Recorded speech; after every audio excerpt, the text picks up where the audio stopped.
Hey everyone, welcome to Princess of Gay. I'm your host Connie, and today we're here with more total drama, the Ridonculous race.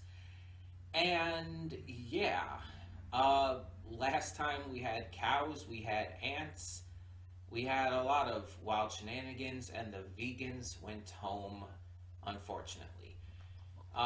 They got a freebie the week before, but last time they went home, it just didn't work out, unfortunately. So it kind of sucks, but it is what it is. Not all of the teams that I like are going to make it all the way through. I understand that. That being said, I don't know what to expect this time around, but we'll see. Um, I've been enjoying this a lot, and hopefully that continues. I still haven't figured out whether or not we're going to take a break partway through this because it is like 20 something episodes, like 26, I believe, and because of that, it's like it could warrant a break and everything partway between. But we'll see. We'll see. I'm not quite sure yet. Um, I still don't know when I'm bringing back One Piece at the moment because as I said, I was going to kind of wait until the streaming for Film Red was going to happen and kind of build up to that, but I'm not sure yet, and I don't know when that's even happening. Even if it was happening like right soon, though, I'm not sure if I'm ready to go back to One Piece just quite yet. But we'll see. We'll see. Um, we'll handle that when we get to that. If we take a break and want to get to something else in the meantime, we can. Um, we'll figure that out. But we'll figure that out as it goes. So obviously, we're just going to check out the episode and see what we got. So when the screen fades to black, pause this redirect and go to the description below. Follow the link to the reaction, and after you watch it, come back here to the redirect and resume play. Because after it fades to black and then fades back in, everything from that point forward will be my afterthoughts and will contain spoilers to the episode. So, that being said, thank you so much for tuning in, and I will see you at the reaction. And we are back, and we'll begin with spoilers in 3, 2, 1, now.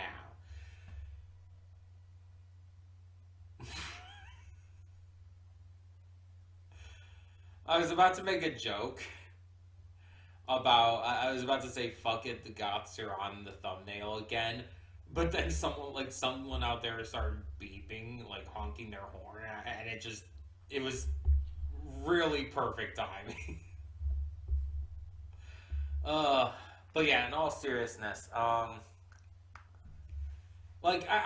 obviously make it no secret that the Goths are my favorite team. I love their aesthetic. I love their dry,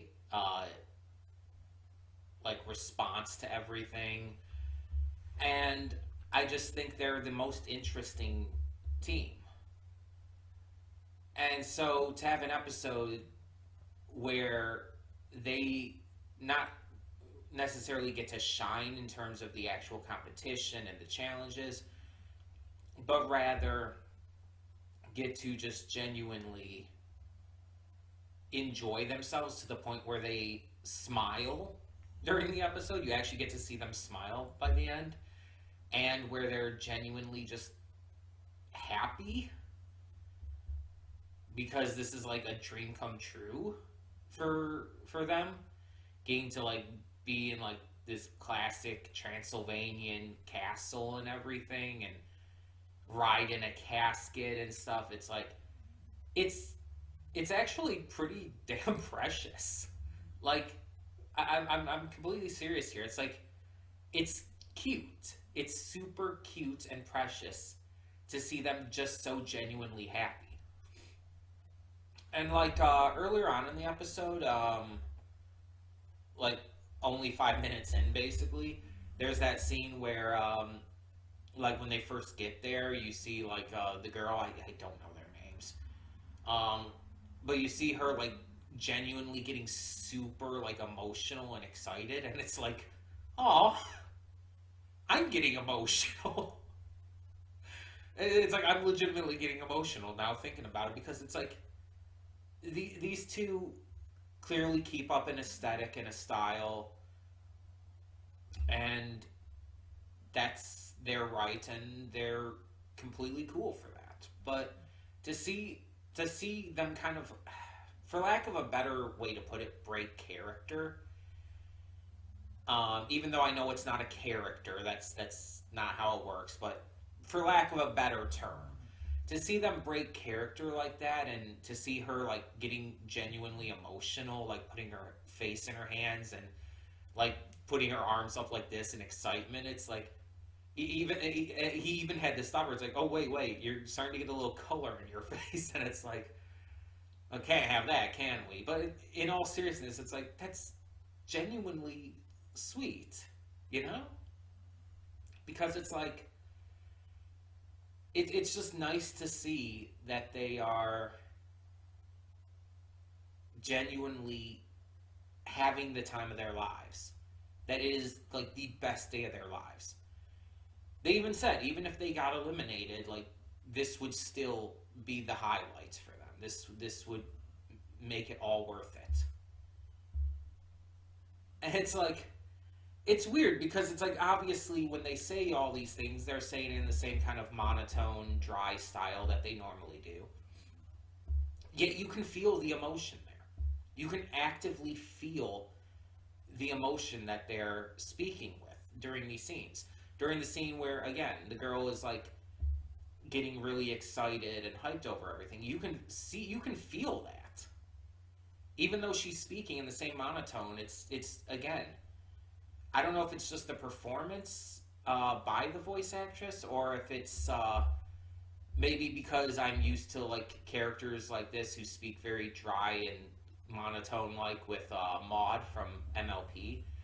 But it's like I can, or maybe it's even because I'm autistic. I don't know, but I can feel the emotion in that performance, and the visuals, the animation obviously helps with that too. And it's just like it's making me love their team even more. It's making them my favorite team even more than ever, because it's like that's so genuinely sweet to see that it genuinely warms my heart. And it's like it takes this team from just being like, oh, they have a very cool aesthetic, they're kind of creepy and badass and everything. It takes them from being just that to being like, oh, they actually have depth to them. They have character. And yes, it's still steeped in their, stereotype. The stereotype, obviously, that like every character and team in this goes through. For them, it's that they're stereotypical goths.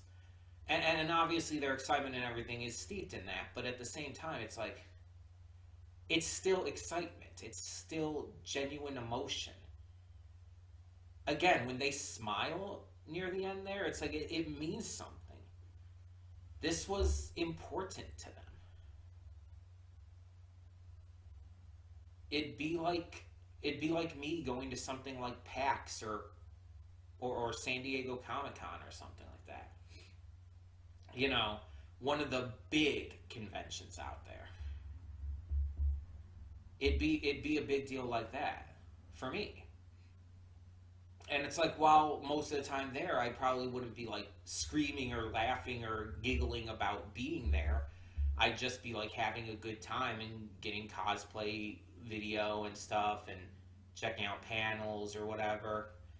It's like, yeah, I'm not going to be like jumping around and skipping through the convention space. But it would still be one of the most exciting moments for me, because that's my kind of shit. That would be insane. And so I kind of relate and connect to their reaction here. Their just unbridled happiness. And it's like, it may not be exactly my aesthetic personally, though I do love it. But seeing other people genuinely excited and happy makes me feel extremely happy.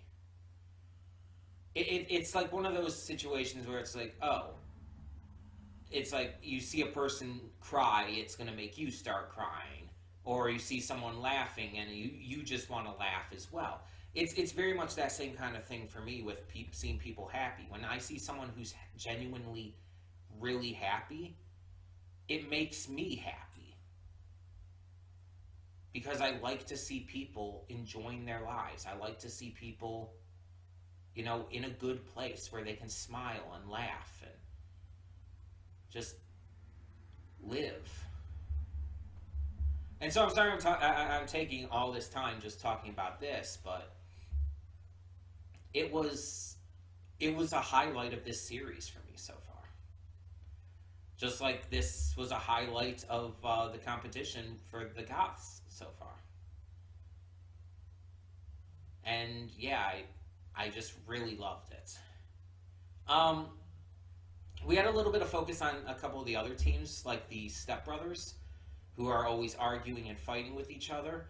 One of them is an expert gymnast because he's apparently part of a gymnast club or elective or whatnot. And it's just like, oh, okay. And apparently the other one is a karate student. So it's like, cool. just genuinely cool. Cool, unexpected character development. And it's still definitely working towards the idea that they could end up becoming best friends by the end and being really close. Again, as I've stated before, a Drake and Josh situation. Though spread out through the season rather than just through the first episode. Though Drake and Josh, they fought here and there throughout the entire series, but they came together by the end of the first episode. And then we also had Noah, who apparently is falling in love with Kitty's sister. I can't remember her name. I just remember the younger, more cutesy one is Kitty. So apparently Noah has a crush now, which is like, all right. I mean, fine, fair enough. Just unexpected. The gym couple are starting to have some issues because the girl is way too excessively competitive to the point where it's causing literal pain to her boyfriend. And it's causing a lot of problems. It really is. And obviously we had a lot of focus on our eliminated team, which was the fashion vloggers. They had a bit of a spat during this episode, kind of getting on each other's nerves due to arguing over who started their vlog and everything. But they eventually came back together in the end. Unfortunately, it wasn't in time to get them to stay in the competition, but at least they survived. We also had the ice skaters, who were also at each other's throats. She kept reminding him that he dropped her during a performance, and they were getting into fights about how they were treating each other the entire time during this competition, during this stage of the race. And yeah, that's interesting, I guess. I mean, it definitely adds some drama to this. But a lot of the other teams did surprisingly well, and whether it's through the gymnastics part, the horse riding part, or even, the actual spooky Transylvania stuff that you typically would associate this with. But I like that they didn't only do that, by the way. But either way, most of the other teams got through it. The Goths did have a penalty, but they were able to stay in anyways, due to just the fact that other teams were doing worse. And so yeah, it's going to be interesting to see where this goes next, but I don't think any of the teams are going to be able to unseat the Goths as my favorite. I don't see it happening at this point. But yeah, it was just like really, really good. Yeah, as I said before, I'm just really enjoying this series so far. I think it's just been fantastic and overall has just really impressed me. Um, and I'm not entirely surprised because, again, I did watch the other total drama shows growing up and I did like them very much so. It's just, it's been so long, I didn't know what I was going to think about this one coming into it. I was kind of worried that it wasn't going to be quite for me at this stage in my life. But no, kind of quite the opposite. I actually think I appreciate it more because I'm at this stage in my life. One, there is definitely some humor in here that is more keyed into adults, which all the total drama shows have had. Um, but also, I think I'm just like really connecting with and liking the characters and all more than I might have before. But yeah, either way, it's definitely working for me in terms of its humor, in terms of its characters, and so on and so forth. I can't wait to see the new one when that comes out. When the new Total Drama Island comes out, that will most likely be a reaction series. I can't say for sure, but most likely. In the meantime, tell me in the comments below, what did you think of this episode of Total Drama The Ridonculous Race? And for now, I'm Connie and I'm signing off. See y'all next time.